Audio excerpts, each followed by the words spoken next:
नमस्कार मैत्रिणींनो, मी विद्या स्वागत करते तुमचे माझ्या विद्या स्टिचिंग मिरेकल या यूट्यूब चॅनलमध्ये। तर आज मी अस्तरवरून मेन फॅब्रिकवर कटिंग करून घेतलेली आहे। आज तुम्हाला मी कटोरीला टक्स कसा टाकायचा, साइड पार्ट कसा जॉईंट करायचा आणि योकपट्टी कशी लावायची हे दाखवते।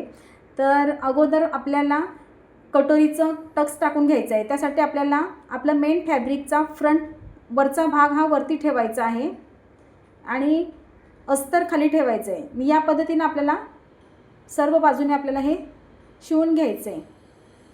साइडचं आपल्याला जे एक्स्ट्रा राहिलेले आहे ते आपण कट करून घेऊया। आता बघा, टक्स टाकताना आपण इथे असं फोल्ड करायचं। फोल्ड करून झाल्यानंतर इथं आपल्याला टक्सची रुंदी 1.5 इंचावर टाकायची आहे। इथं 1.5 इंचावर मी टक्सची रुंदी टाकते। 1.5 इंचावर असा डॉट करून घ्यायचा आणि टक्सची उंची 3 इंचावर आपल्याला टाकून घ्यायची। तर 3 इंचावरती असं एक लाईन बनवून घ्यायची। टक्सला आपल्याला स्टिच करून घ्यायचं आहे।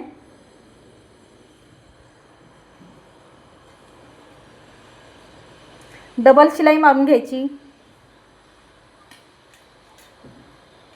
बघा, आता हा टक्स आहे त्याला आपण परत फोल्ड करायचा आणि या पद्धतीने असा परत शिवून घ्यायचा।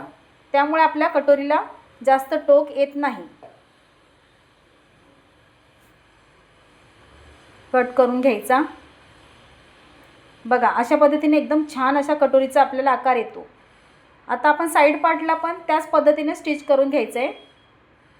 आपला फॅब्रिकचा मेन पार्ट वरती असणार आहे आणि अस्तर खाली असणार आहे।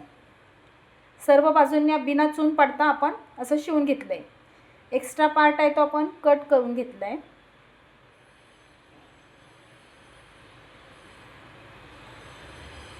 आता साइड पार्ट आणि कटोरी या दोघांना आपल्याला अशा पद्धतीने इथं अर्धा इंच मार्जिन देऊन स्टिच करून घ्यायचं आहे।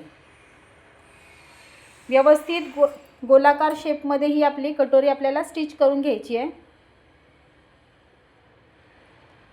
तुम्ही नवीन शिकत असाल तर तुम्ही ही हळूवारपणे अशा पद्धतीने जास्त ओढायचं नाही, पण हे खालचं फॅब्रिक आणि वरचं फॅब्रिक हे आपल्याला व्यवस्थित अटॅच करून घ्यायचं आहे। कोणताही पार्ट सोडायचा नाही। परत डबल शिलाई मारून घ्यायची। इथं लॉक शिलाई केली मी। कट करून घ्यायचं। अतिशय सुंदर आपल्या कटोरीला आकार येतो। आता आपल्याला योकपट्टीला तयार करून घ्यायचं आहे। तर योकपट्टीला तयार करायचं आपल्याला आधी खाली 4 लाईनपर्यंत आपल्याला अशी स्टिच करून घ्यायची। अर्धा इंचापेक्षा 1 डॉट कमी। बघा, इथून कट करून घ्यायचं। याला असं प्रेस करून सरळ करायचं आणि हे जे एक्स्ट्रा असेल ते कापून घ्यायचं। आणि बघा, जो आपला स्टिच केलेला भाग आहे तो खालच्या बाजूला गेला पाहिजे। जे पण एक्स्ट्रा कुठे कुठे आहे कापड ते आपण असं कट करून घेतलं आहे। बघा, आपण जे स्टिच केलेला आहे तो भाग आपल्याला अस्तरच्या साईडला गेला पाहिजे। अशा पद्धतीने दाब शिलाई मारून घ्यायची। तर इथं मी दाब शिलाई मारून घेतली आहे। बघा, अस्तरच्या साईडला आपल्याला दाब शिलाई मारून घ्यायची। आता योकपट्टी आणि वरती कटोरीचा पार्ट आपल्याला जॉईंट करायचा। आधी ठेवून बघायचं आणि त्याला असं पलटी करायचं। त्यानंतर इथं अर्धा इंच मार्जिनने किंवा 4 डॉट आपण हे ठेवायचे। अर्धापेक्षा 1 डॉट कमी। तुम्ही ज्या पद्धतीने घेत असाल शिलाई त्या पद्धतीने घेऊ शकता। मी इथे 4 लाईनचं अंतर ठेवत आहे शिलाई करण्यासाठी। आता बघा, हा जो कटोरी जॉईंट केलेला पार्ट आहे तो आपल्याला आतल्या बाजूला वळवायचा आहे। आपल्या स्टिच करून झाल्या। सरळ प्रेस करून घ्यायचं आणि आता बघा, हे असं फोल्ड करून घ्यायचं।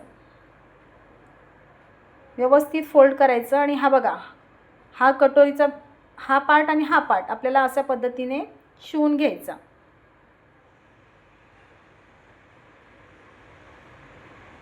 इथं त्याच पद्धतीने 4 लाईन किंवा अर्धा इंचाची मार्जिन तुम्ही ठेवू शकता। मी इथं 4 लाईन ची मार्जिन ठेवलेली आहे, अर्धा इंचापेक्षा 1 पॉईंट कमी. आता हे पलटी करून घ्यायचं आहे आपल्याला. बघा, पलटी करून झाले. व्यवस्थित स्टिच केल्यानंतर हा पार्ट आपला एकदम छान तयार होतो. एकदम फिनिशिंगमध्ये ही आपली स्टिचिंग झालेली आहे. अशा पद्धतीने हे व्यवस्थित शिवून घ्यायचं. अशा स्टेप बाय स्टेप स्टिचिंगसाठी माझ्या विद्या स्टिचिंग मिरेकलला सबस्क्राईब करा. व्हिडिओ पूर्ण बघितल्याबद्दल धन्यवाद.